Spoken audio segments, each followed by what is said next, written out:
Have you ever walked into a room and felt invisible, not because no one saw you, but because what they did see was only your shape, your suit, your silence, not your depth, not the quiet storm within? Now imagine this: you're sitting across from someone who claims to want love, connection, truth, and yet the moment you show them your actual self, the one not scripted, not smiling on cue, they flinch, they withdraw, they mislabel your stillness as arrogance, your discernment as distance, and you ask yourself why. Carl Jung once said, "The most terrifying thing is to accept oneself completely." But what happens when you've already done that? When you've faced your own shadow, integrated it, made peace with it, and suddenly you become the terrifying one, not because you threaten, but because you refuse to perform. You're not feared because you're cold. You're feared because you're whole. And wholeness is dangerous in a world built on fragmentation. The intelligent man, the conscious man, the self-possessed man, he has stared long enough into the abyss to know that most people are not afraid of darkness. They're afraid of clarity. They're afraid of someone who sees them too clearly, too quickly, who doesn't get swept away by performance, who doesn't mistake chaos for love or flattery for respect. You've become the mirror, and the mirror that doesn't flatter frightens. But let's start deeper, because before you were scary, you were silent, and before you were silent, you were watching the masks, watching the games, watching how people call dependency romance, how they confuse admiration with control. And the more you saw, the less you could unsee. And that was your beginning, not your fall. You weren't born misunderstood. You were born awake. And then the world tried to train you otherwise. To smile when you didn't feel joy.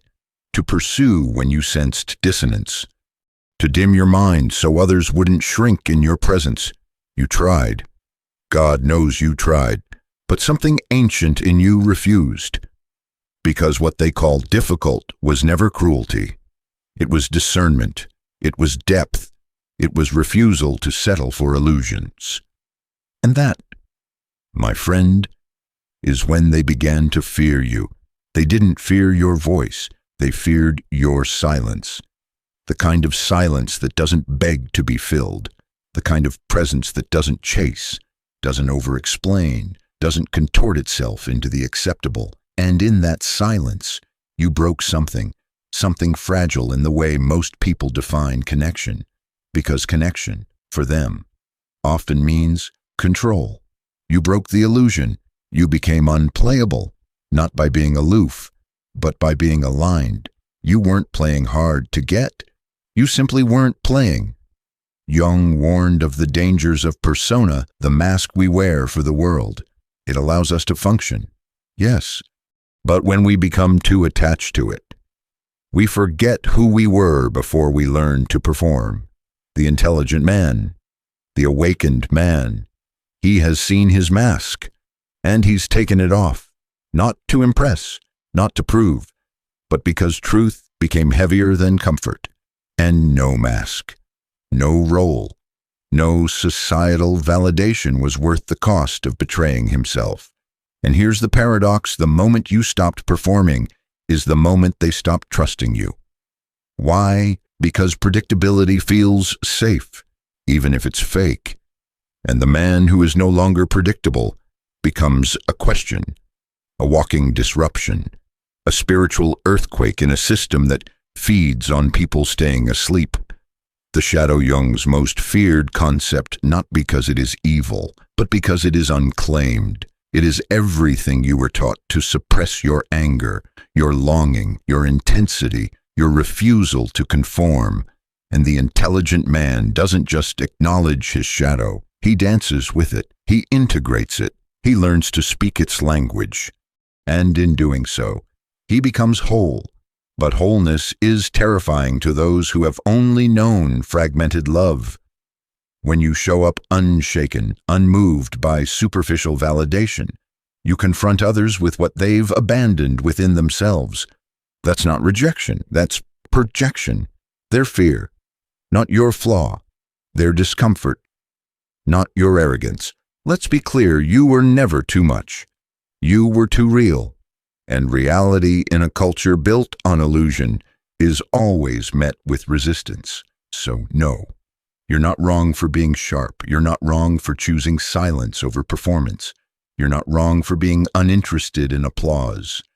You're simply awake, and to the unawakened, the awake are unnerving. But here's where it turns sacred. That unease you create, it's a signal. It's a spiritual disruption. You've become the archetype Jung described, not the man society wants, but the one it needs, the one who walks alone, not out of bitterness, but out of loyalty to his soul. And in that solitude, you are not empty. You are full of awareness, of clarity, of presence. You see, once you've tasted clarity, noise becomes unbearable. Once you've sat with your shadow, shallow praise feels like poison. You can't go back. You can't unread the truth in people's eyes. You can't unfeel the energy behind their words. Because now, you see, not just what's said, but what's suppressed.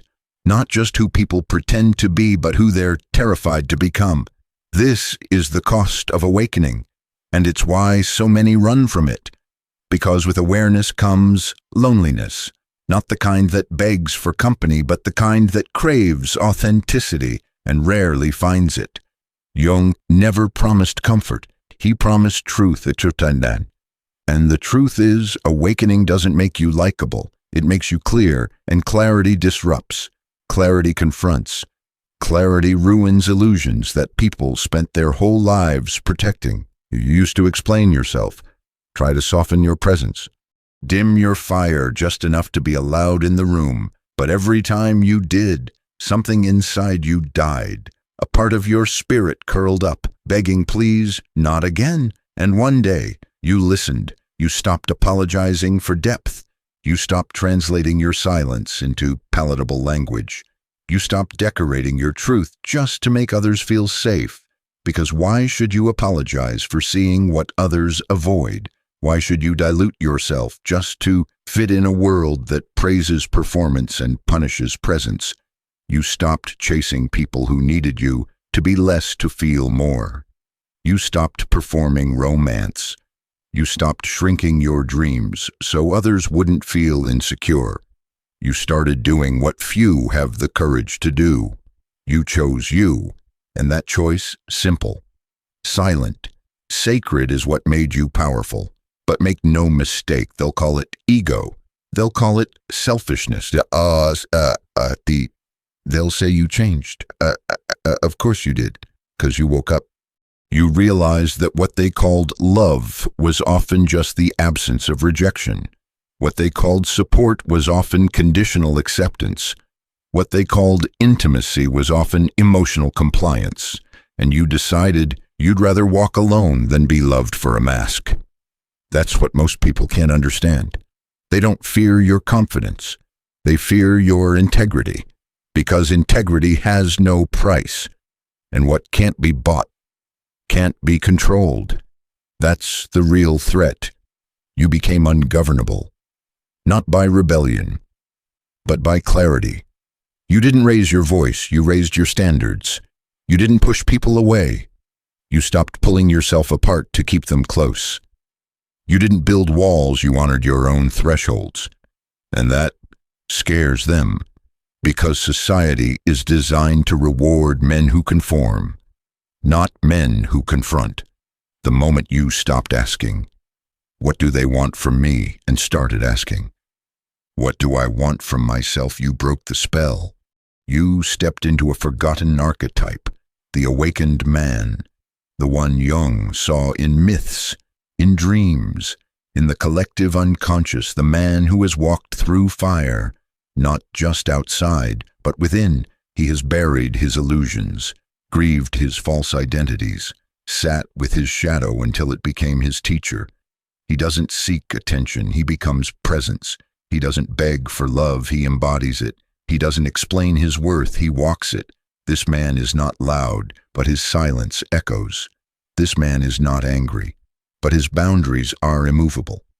This man is not superior, but he is sovereign, and sovereignty, in a world of dependency, looks like danger, you see.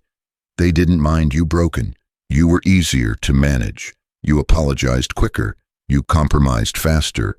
You were more palatable, predictable, softened, but healed, integrated, clear-eyed. Now, you're disruptive, because healed men don't tolerate pseudo-intimacy. Healed men don't chase chaos and call it chemistry. Healed men don't apologize for needing depth, and that's the rupture. Because when you walk into a room now, you're not seeking approval, you're scanning for alignment. You're not hoping to be liked, you're waiting to be understood. And if that doesn't happen, you don't contort, you exit, not in anger, not in spite, but in truth. Because what you've built internally is too sacred to gamble. What you've healed is too hard-earned to abandon. And what you are now is no longer negotiable. You no longer need permission to take up space. You no longer explain your solitude. You no longer wait to be chosen. You choose yourself daily. And when they say, "You've changed," you simply smile, because finally, you didn't ask for power, but awakening is power. Not the kind that dominates, but the kind that liberates. And liberation, my friend, always comes with loss. You lost people, you lost roles, you lost illusions you once mistook for identity. And each loss carved something sacred: space for clarity, space for alignment, space for truth. Carl Jung taught that individuation, the journey toward wholeness, requires us to detach from the collective dream. And when you did, you noticed something unsettling. Most people are not living, they're performing. They're reciting lines written by fear, expectation, and conditioning. And you dropped the script. You didn't need better lines. You needed your own voice. And once you spoke it, you realized how many only loved the version of you that didn't speak at all. Strange, isn't it? How they celebrated your silence when it protected their comfort, but called it cold when it protected your peace. How they praised your vulnerability when it made you malleable, but feared it when it made you sovereign. That's the paradox of healing. You become harder to manipulate. And in a world that thrives on emotional compliance, you're suddenly difficult. But you're not difficult. You're discerning. You're not unkind. You're unavailable for the inauthentic. You're not lonely. You're alone by choice. And that choice, it echoes, it changes the room before you even speak, because people feel when you are no longer seeking, when your value is no longer outsourced, when your peace is no longer negotiable. It's not arrogance, it's energy. It's what happens when a man no longer bends for what breaks him. It's what happens when a man remembers who he was before the world told him who to be. And make no mistake, the world will notice. Some will retreat, some will resist, some will project. But the few, the rare, the real, they will recognize you, not because you shouted, but because you held your ground in silence. And in that silence, you became unshakable. You no longer need to be seen to exist. You no longer crave to be understood to feel valid. You exist fully, even in the silence, especially in the silence. That's where your power lives now, not in the noise of external affirmation, but in the stillness where your soul speaks and you finally listen. Carl Jung once wrote, "The privilege of a lifetime is to become who you truly are." And you've claimed that privilege, not through grand gestures or dramatic rebellion, but through 100 small choices that said, "I will no longer betray myself." You walked away from places that felt familiar but empty. You said no when your body screamed yes out of habit. You let go not because you stopped caring, but because you started caring about the right things. You see now that not all love is love. Some of it is possession. Some of it is projection. Some of it is just trauma reenacted with a prettier face. But the man you are now, he doesn't repeat patterns. He breaks them. He doesn't perform for peace. He creates it from within. You've become dangerous to the narrative because you no longer play the role. You're no longer the fixer, the savior, the soft place to land for those unwilling to grow. You're not cruel, but you're clear. You don't chase, but you choose. You don't explain, but you embody. And that embodiment, it rewrites everything. It changes the people you attract. It shifts the way rooms respond to you. It reshapes the quality of your silence because now, your silence has substance. You no longer tolerate what wounds your nervous system. You no longer trade your intuition for logic that gaslights you. You no longer sacrifice your boundaries to be the bigger person, because being the bigger person isn't about tolerating the intolerable. It's about knowing your worth so clearly that you no longer feel the need to prove it. And the irony, now that you've stopped proving yourself, you've become unforgettable. They don't miss you.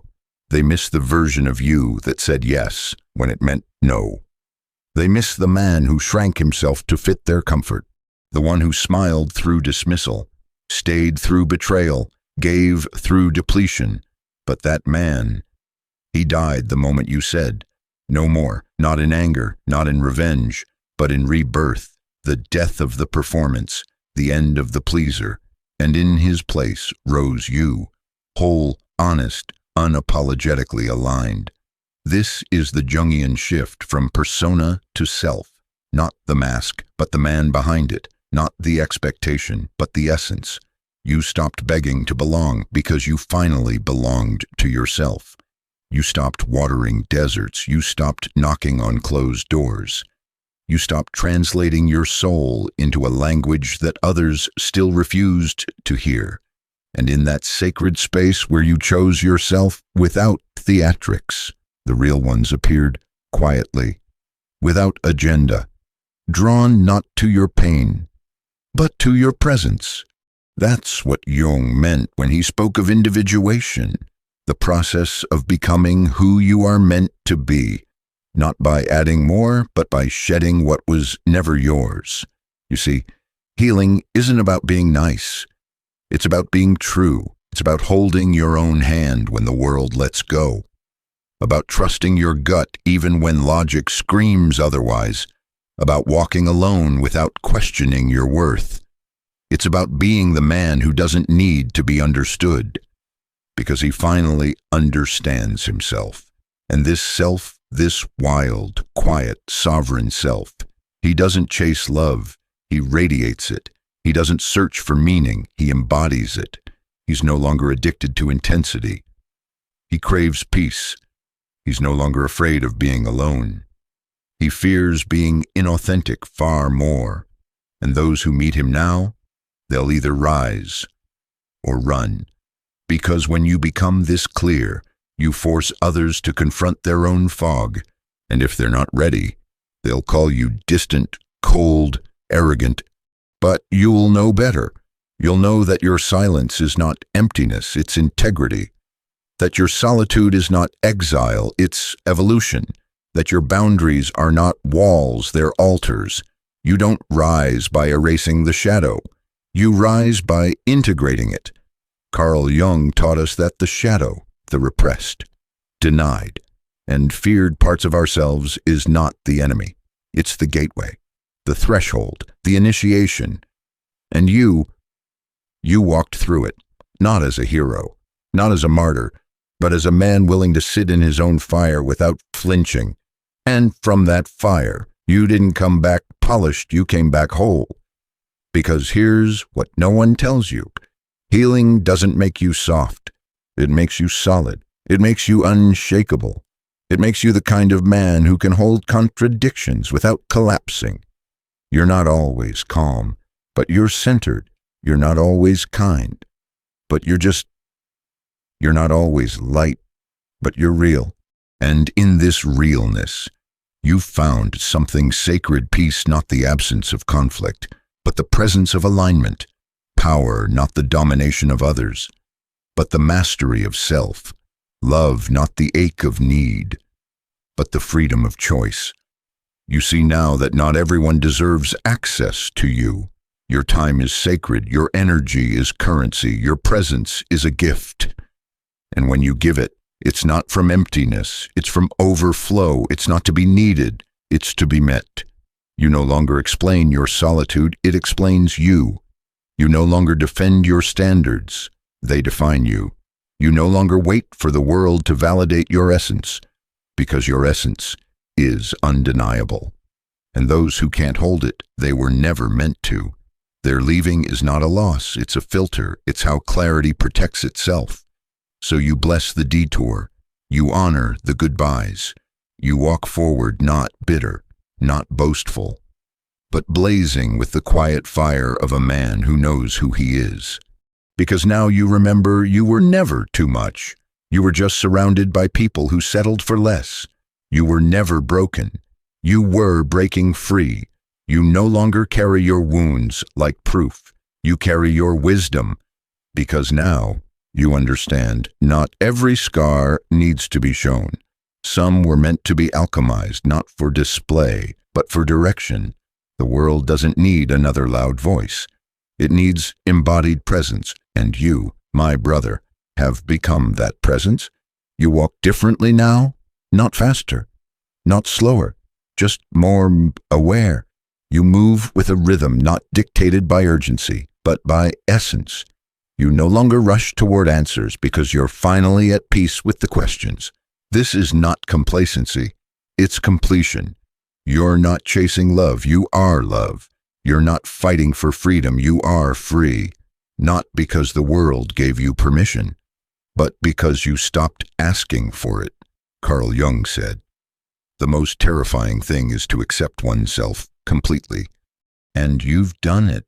You've met yourself in the mirror with nothing left to hide. And what you saw was not shameful, it was sacred. The mess, the mistakes, the moments you thought were your undoing, they were, in truth, your unfolding. Every heartbreak, a doorway, every betrayal, a redirection, every loss, a shedding of what was never truly you. And now, look at you, not flawless, but forged. Not perfect, but precise. You're not here to be understood by the masses. You're here to be recognized by the few who see clearly, the ones who've bled on similar pages, the ones who feel you not for what you say, but for what you are. You're not here to fix others. You're here to remember yourself, over and over, until every step you take becomes a reclamation, until every breath becomes a prayer to your own becoming. And this is what makes you unstoppable, not your strength, but your softness without collapse, not your answers, but your refusal to abandon the questions, not your victories, but your vulnerability in the face of loss. You don't need the spotlight. You carry your own fire. You don't demand applause. Your footsteps already echo where truth lives. You've stopped asking, "Do they see me now?" The question is, do I disappear when I see myself? And the answer is no, not anymore. You've become too real to vanish, too rooted to be swayed, too whole to be halved just to be held. You don't confuse visibility with value. You don't barter your presence for approval, because the man you are today, he doesn't negotiate his soul just to be invited to a table that poisons him. You've tasted solitude and found it sweeter than begging. You've been ignored and realized it was protection. You've been misunderstood and learned the truth doesn't need a translator. It only needs time, and in time, the world will catch up to your frequency. But you've stopped waiting. Because peace is not passive. Peace is power. Peace is presence.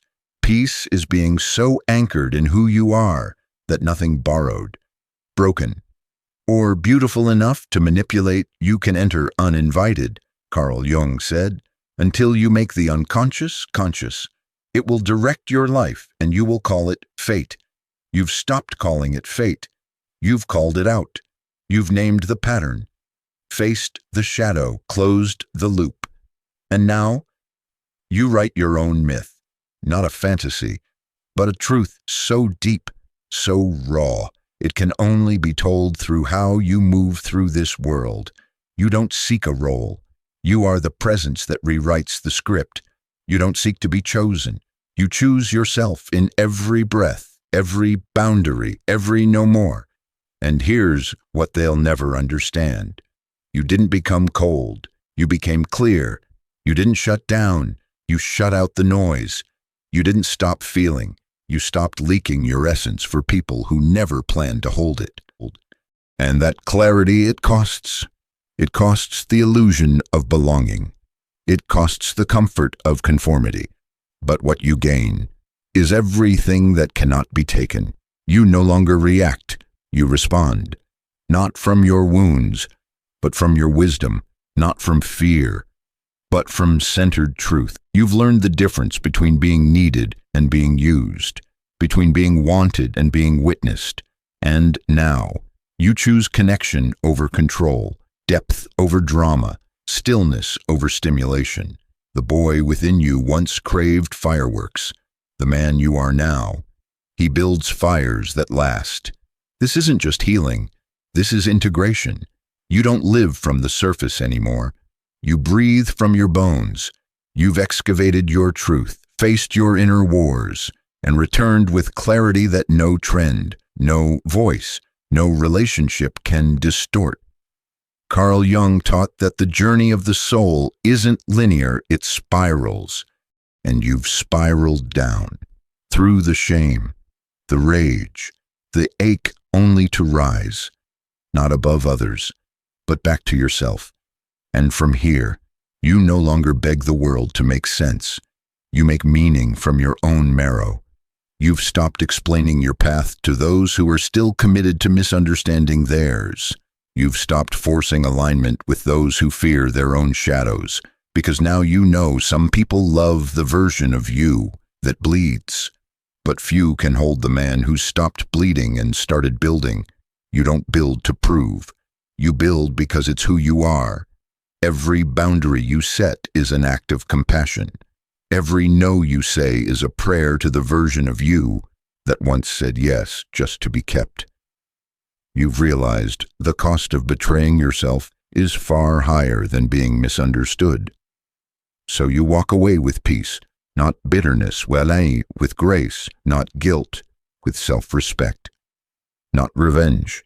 And as you walk, you leave behind echoes, not apologies.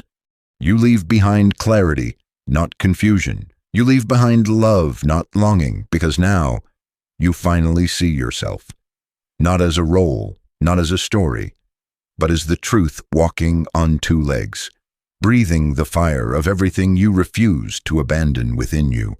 This is what no one prepared you for. That one day peace would feel foreign, that stillness would feel unnatural, that being whole would feel lonely. But that loneliness, it's not a punishment, it's proof. Proof that you've stepped beyond the performative self, that you've outgrown the rooms built for your unhealed version, that you've stopped asking the wounded to celebrate your healing. And from this place, this sacred high ground, you no longer chase closure. You understand some chapters don't end with clarity. They end with choice. You chose yourself. You chose your sanity. You chose your future over the familiar chains of the past. And in doing so, you became dangerous to every system that profited from your self-abandonment. You became unpredictable to every person who only loved the version of you that complied. You became free, not recklessly, but reverently, not loudly, but powerfully. You've mastered the art of silence that says everything. You've become fluent in the language of stillness, of restraint, of sacred withdrawal, because what lives in you now is not a need to be understood. It's a knowing that doesn't require validation, Carl Jung said. Your vision will become clear only when you look into your heart. Who looks outside? Dreams. Who looks inside? Awakens. You are awake. You are not a man seeking direction. You are the direction. You are not a man waiting to be chosen. You are the choosing. You are not a man proving he is worthy. You are the man who no longer asks that question. And this is your arrival, not to the end, but to the beginning of a life you no longer betray. A life where your presence is the revolution, your boundaries, the declaration, your truth, the invitation. So walk. Walk like your footsteps write scripture, like your breath sanctifies the space around you. Walk not for them to see, but for you to never forget who you've become. Because now, you know the man who once begged to be loved is gone, and the man who rose from his ashes, he isn't waiting to be seen. He is the seeing.